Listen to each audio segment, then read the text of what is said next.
না জয়ের রান তুলতে, খেলা গড়ালো সুপার ওভারে। রাজস্থান রয়্যালসের নির্বুদ্ধিতার কারণে জয় ছিনিয়ে নিল দিল্লি ক্যাপিটালস। আইপিএলের এই সিজনে বুধবার ছিল রাজস্থান রয়্যালস এবং দিল্লি ক্যাপিটালসের খেলা। এই খেলার শুরুতে কেউ ঘুণাক্ষরেও আজ করতে পারেনি যে তাদের জন্য সামনে কি অপেক্ষা করছে। এদিন প্রথমে ব্যাট করতে নেমে 5 উইকেটে 188 রান করে দিল্লি, যার মধ্যে অভিষেক পোরেল করেন 37 বলে 49, কেএল রাহুল 32 বলে 38 এবং অক্ষর প্যাটেল করেন 14 বলে 34 রান। প্রথম ব্যাটিংয়ের পর দ্বিতীয় পর্যায়ে ব্যাট হাতে মাঠে নামে জয়সওয়াল এবং রানা, দুজনেই করেন 51 করে রান। সঞ্জু স্যামসন করেন 19 বলে 31 রান এবং বাকিদের সমবেত প্রচেষ্টায় 4 উইকেটে 188 রান করতে সক্ষম হয় রাজস্থান রয়্যালস, যার ফলে ম্যাচ টাই হওয়ায় খেলা গড়ায় সুপার ওভারে। শুরু হয় টান টান উত্তেজনা নিয়ে সুপার ওভার। প্রথমে ব্যাটিং নেয় রাজস্থান।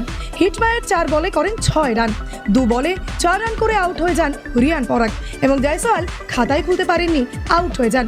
11 রানে 2 উইকেটে শেষ হয় রাজস্থানের সুপার ওভার। এবার সুপার ওভারের জবাব দিতে মাঠে নেমেই রাহুল এবং স্টাবসের জুটি ম্যাচ জিতে নেয়। 3 বলে 7 রান করেন রাহুল এবং স্টাবস করেন 1 বলে 6 রান, যার ফলে বিনা উইকেট হারিয়ে 13 রান করে ম্যাচ জিতে নেয় দিল্লি।